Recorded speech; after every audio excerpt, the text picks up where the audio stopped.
ہم کیا چاہتے ہیں لوگوں سے، یا پھر یوں کہنا زیادہ بہتر ہوگا ہم کیا چاہتے ہیں انسانوں سے۔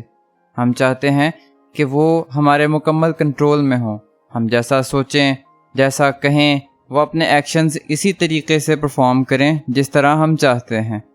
کیا ایسا ہو سکتا ہے؟ کیا ہم انسانوں کو اس سانچے میں ڈھال سکتے ہیں جس میں ہم انہیں دیکھنا چاہتے ہیں؟ ہم خواہش کرتے ہیں کہ ہمارے دوست، رشتہ دار اور ہمارے ارد گرد کے تمام لوگ اسی ٹرین کی پٹری پر چلیں جس پر ہم چاہتے ہیں، اور یہ بھی سوچتے ہیں کہ جو شخص ہمارا ہے وہ ہمارا ہی رہے۔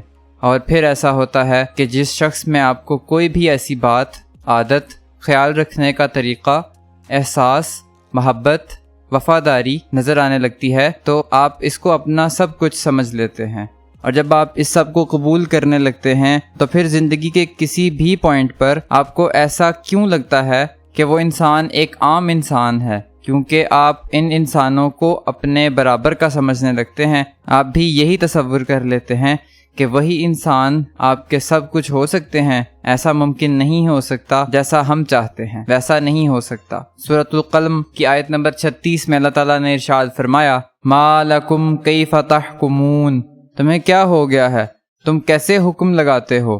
کیا تمہاری مت ماری گئی ہے جو ایسی رائے بناتے ہو؟ کیا اللہ کے ہاں ایسا ہی اندھیر مچا ہوا ہے کہ وہاں مسلمین اور مجرمین برابر ہو جائیں گے؟ کیا دنیا میں ایسا ہوتا ہے کہ کوئی حکومت اپنے باغیوں اور اپنے وفاداروں کو ایک ہی صف میں کھڑا کر دے؟ دیکھا جائے تو یہ اس لیے ممکن نہیں ہو سکتا کیونکہ اللہ تعالیٰ نے کوئی بھی چیز اس دنیا میں مکمل پیدا نہیں کی۔ ہر انسان میں کوئی نہ کوئی کمی ضرور رکھی گئی ہے۔ میرا کہنے کا مطلب صرف یہ ہے کہ انسان کو صرف انسان ہی سمجھا اور رہنے دیا جائے۔ اگر وہ آپ کے بنائے ہوئے سانچے میں فٹ نہیں ہو رہا تو اس وجہ سے اس شخص کو اپنے آپ سے دور مت کریں۔ اگر وہ شخص آپ کے ساتھ کسی بھی وجہ سے وفادار ہے تو اسے انسان کے درجے پر فائز ہی رہنے دیں۔